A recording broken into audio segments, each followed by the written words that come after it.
भारतखौ सिबिनो समाय लानाया आंजों थैनायजों लोगोसे थांफागोन।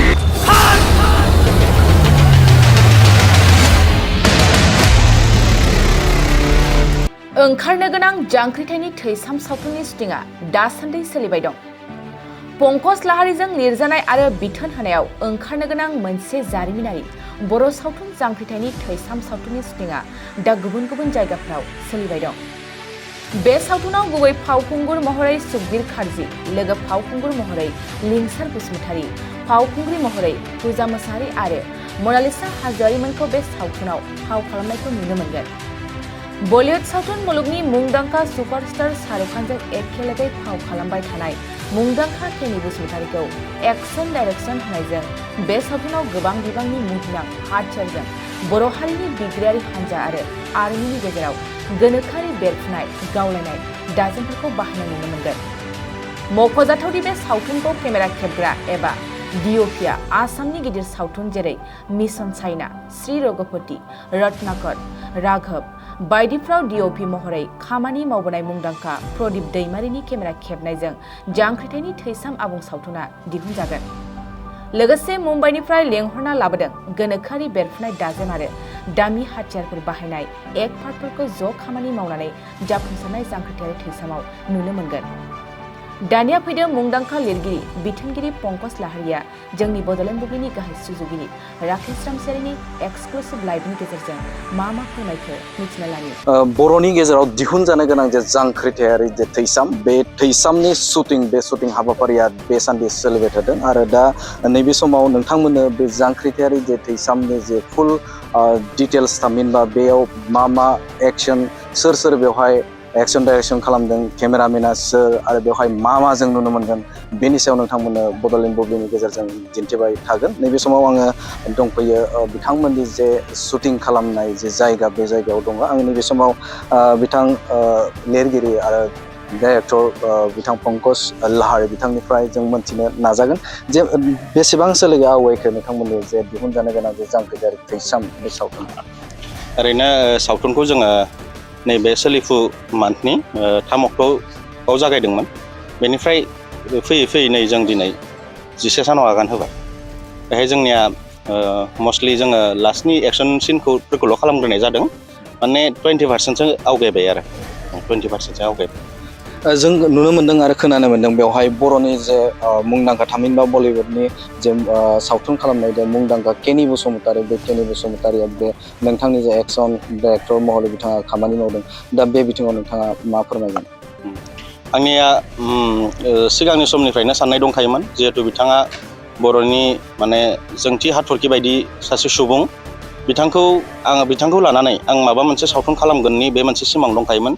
जिहेथु बिथाङा एसेबां माने गोजौसिम दावखोसेयावबो जोंनि माने बुंनो थाङोब्ला 80%सो बर'आनो मिथिया होनना बुंजायो आरो। खिन्थु बिदि सासे मुंदांखा सुबुं सासेया जुदि जोंनि हारिनि गेजेरावनो मिथिजायैया एसे खोनानो उसुबिदा खोनायो। बे थांखि आं बिथांखौ नैबे सावथुनाव आङो एप्रच खालामबाय। सावथुनखौ जोंनिखौ एक्सन पार्टखिनिखौ डाइरेक्सन होनो थाखाय बिथाङा अलरेडि माबायाव जवान मुंनि मोनसे सावथुनाव एग्रिमेन्ट दंखायोमोन आरो बे सावथुना बिथांनि सिडुला नै थांनाय बे मान्थनि 8 डेटआवनो दंमोन आरो। जुदि बिथांनि सिडुला जानायमोनब्ला बिथाङा जोंनाव फैनो हानाय नङामोन। थेवब्लाबो बिथाङा बुंदों आंखौ बाइचान्स जुदि गावनि सिडुला जुदि बेक जायोब्ला, पस्टपन जायोब्ला बिथाङा जोंनाव फैगोन।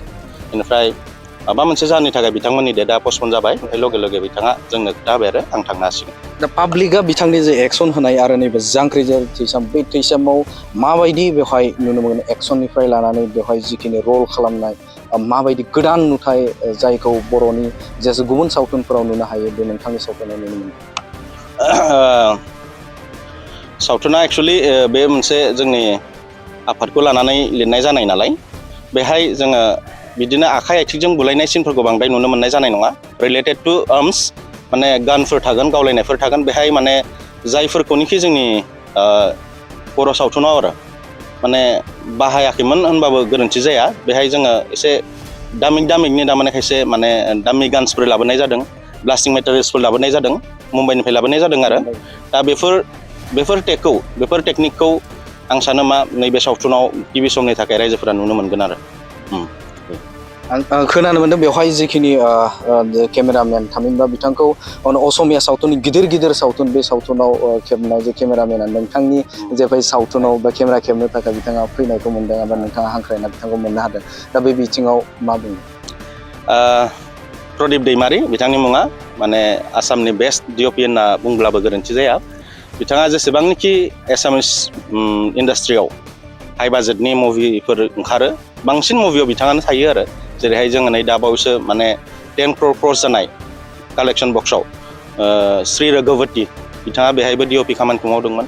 बेनि सिगांबो बिथाङा रत्नाकर बेनिफ्राय राघव बिदिहाय बायदिसिना गेदेर बाजेटनि जेरैहाय मिशन चाइना बेफोराव बिथाङा खामानि मावखांबोनाय। बिथांखौ आङो नैबे सावथुनाव आङो एप्रच खालामनायनि गुबै जाहोना जाबाय जोंनो माने केमेरा लाइनाव DOP लाइनाव जोंनो एसे आइडियानि गोनांथि जाना दं दाबो।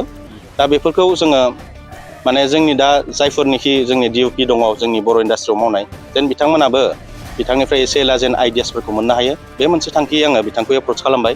बिथाङा जोंनि खाफाल गोनांनि बाथ्रा आं बुंनाय लोगो लोगो बिथाङा एग्रि जादों आरो ओरैनोथ' बिथाङा हमना ला जोंनि बाजेट एन्ड एसामिसनि बाजेट कम्पेयार खालामनो थांबा जोंनिया गोबां खम जायो आरो बिथांखौ जोङो माने मोजाङै प्रभाइड खालामस्लाबनो हाया। थेवब्लाबो बिथाङा माने गावबो बुंदों आरो बर' हारिनि थाखाय गावनि माने मादार माबानि थाखाय आरो बर' बिमानि थाखाय आङो खमावबाबो माबागोन दे बेखौ बुंनानै बिथाङा राजि जादों आरो बेहाय आं हेपि। ओमफ्राय बिथाङा नै दा खामानियाव एंगेज आरो जोंजों।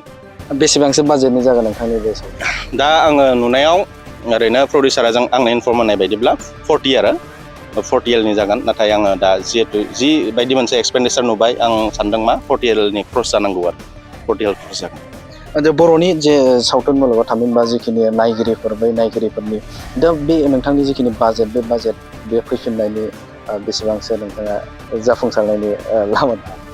बे मोनसे पइन्टआनो जोंनि थाखाय बिराद सानथावना आरो बोरैबाबा दुखुनांथावनाबो। बर'आथ' गैया नङा दङ माने बेल' उसुबिदाया माने सिनेमाखौ नायनो हानाय मेडियाया खम आरो लामाया खम। जोङो बांसिन समाव जोङो मा खालामो फुजा सिजोनाव रिलिज होनानै बै फुजानि टेन्टआव पेन्डेलाव बिदि एसे बांसिन देखायनाय जायो। बे मोनसेल' लामाजों माने जों जे 40 L बा 30 L जोङो बाजेटखौ जोङो कालेक्सन खालामफिननो हागोन बे एक्सुवेलि नुहुरनायाव माने असम्भब बा इम्पसिबोल बायदि नुहुरो आरो थेवब्लाबो आवगायनि रुजुनायाव माने एसे इमप्रुभआव फैदों। दा बेखिनि बाजेटखौ जुदि जोङो थारैनो जों जुदि माने रिकभार खालामफिननांगौब्ला जोंनो आरोबाव सावथुनखौ नायनो हानायनि खायसे सुबिदा नांबावगौ। दा जेरैहाय जोंना मा नांगौ हल नांगौ, OTT प्लेटफर्म नांगौ। OTT दा निउ मुंनि मोनसे जाबोबाय थेवब्लाबो आरो नांबावगौ। मस्ट इम्परटेन्टआ जाबाय दा जोंनो हल नांगौ आरो बे बिथिङावनो सरकारा जेरै बानायनायनि मिनि सिनेमा हल बानायनायनि बाथ्राखौ बुंदों बे बेसेबांसो नोंथांमोननि नोजोराव आवगायनानै दं? दा जोंनि सरकाराथ' बुंदोंमोन 10था माबा बानायनो हागोन होननानै हल बानायनो हागोन होननानै। दा सिंनि खोथाखौथ' आं मिथिस्लाबा खिन्थु जुदि बानायनानै होमारोब्ला थारैनो बे जोंनि थाखाय माने गोजोनथावना खोथा जागोन आरो जांख्रिथायारि जे थैसाम बे थैसामनि नोंथाङा जिहेथु दिहुननो थांगासिनो दा बे बिथिङाव रायजो राजाखौ मा फोरमायनो नागिरगोन? बे सावथुननि गेजेरजों खायसे एसे टपिकआ रिलेटेड टु रियेल लाइफ एसे थारमाने रियेल लाइफजों एसे सोमोन्दो थागोन आरो बर'नि जारिमिनजों एसे सोमोन्दो थागोन। थेवब्लाबो आं खायसे बुस्थुफोरखौ ओरैबायदि माने लामाजों एड खालामलांदों जेन एसे फिसा पइन्टआनो जेन जोंनि उननि आवगायबोनाय बा उन जोलैफोरखौ जोङो मेसेज होनो हायो, सांग्रां होनो हायो। जों मानि थाखाय आर्म्स हमनो गोनां जादों, मानि थाखाय जोङो माने गावनि बिमा बिफा न'खर न' बां गारनानै जों मानो हाग्रा गेजेराव थांनो गोनां जादों, बेनि गुबै रोदाया मा, बेनि गुबै जाहोना मा, बेफोरखौ बुरखांनानै माने मा खालामनाय जादों स्ट'रिखौ जोङो इस्टाब्लिस खालामदों आरो बेहाय इडुकेसननि गोनांथिया मा, सोलोंथाइनि गोनांथिया मा, बेनिफ्राय गेदेर गोलावफोरनि मावनो गोनां खामानिया मा, बिबाना मा, बेफोर खायसे बेसादफोरखौ बेहाय फकास खालामनाय जादों आरो दा बेहाय आङो नोंथांनिफ्राय जोबथियाव मिथिनो लुबैगोन जे रल हिसाबाव सोरखौ मैखोमै बेहाय नुनो मोनदों? ओरै गुबै रलावथ' लिंसार आरो सुकबिरा थाबाय। मेन पार्टआव सुकबिरा दङ, ओमफ्राय बेनि सापर्टिभ रलाव दङ लिंसार, ओमफ्राय फिमेल साइडनिफ्राय फुजा मुसाहारि दङ, ओमफ्राय मनालिसा हाज'वारि, बेनिफ्राय गोबां आर्टिस्ट दङ आरो सावथुनाव गोबां आर्टिस्ट। माब्लायालागै नोंथाङा बेखौ दिहुननो बा रिलिज खालामनो थाखाय खावलायो? ओरैनोथ' जोंनिया सावथुना नै जोंनिया माने शुटजों लोगोसे एडिटबो जालांखाबाय थादों। बेखायनो जोङो बांद्राय जोंनियाव माने जों जिहेथु फुजा सिजनखौ होसोनांगौ नालाय जोङो बांद्राय लं टाइम लानो हायाखै। माने खोब सर्ट टाइमनि गेजेरावनो बाय सेप्तेम्बरनि लास्टआव जोङो रिलिज होनायनि चान्स दङ आरो रायजो राजाखौ नायनो खावलायगोन? खावलायगोन थारैनो जेन बयबो अनसायो बेखौ आं खावलायगोन। नोंगौ बिथाङानो जादोंमोन जांख्रिथायारि जे थैसाम बे थैसामनि लिरगिरि आरो बिथाङानो डाइरेक्सन होनानै बेखौ खालामनो थांगासिनो आरो बेयो थारैनो जारिमिनारि मोनसे सिन जागोन आरो बेवहाय गोबां रमान्टिकनिफ्राय लानानै बेवहाय एक्सन गोबां बेवहाय गोदान गोदान जायखौ जोङो बर'नि जे सावथुन मुलुग बे सावथुन मुलुगाव नुफेरै खायसे बेखौ नुनो मोनगोन आरो रायखांनांगोन बेखौनो जे बलिउडआव खामानि मावनाय मुंदांखा बर'नि सासे बिथां केनि बसुमतारी बे बसुमतारीबो बेवहाय एक्सन डाइरेक्टर महरै बिथाङा खामानि मावदों आरो लोगोसेनो केमेरा हमनाय हिसाबै बा खेबनाय हिसाबाव सासे बर' हारिनिनो प्रदीप दैमारि बे दैमारिया बिथाङा बेवहाय केमेरा खेबनायखौ जों नुनो मोनदों आरो बियो बर'नि थाखाय थामहिनबा नैबे जाय बिथांमोना बेखौ नायनो गोसो जादों दा बिथांमोना बेवहाय नैबे जांख्रिथायारि थैसाम बै थैसामाव नुनो मोनगोन। थ' बेखायनो नैबे समाव नोंथांमोनखौ नैबे जांख्रिथायारि थैसाम जानाय जे शुटिं सोलिबाय थानाय बे सोलिबाय थानाय जायगायाव लाबोनानै नोंथांमोनखौ बड'लेण्ड बुब्लिनि गेजेरजों दिन्थिबाय। गोजोन्थों। सिक्किम रायजोआव दावबायहैनो गोसो जानाय दावबायारिफोरनि थाखाय मोनसे गोजोनथाव खौरां।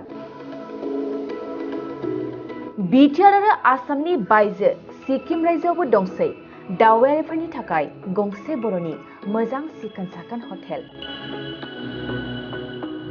साया ब्रह्मनि नाजानाय आरो सामलायनायाव दायो दावबायारिफोरनि थाखाय सिक्किमनि गेंटकआव खुलिदों हटेल साइमन।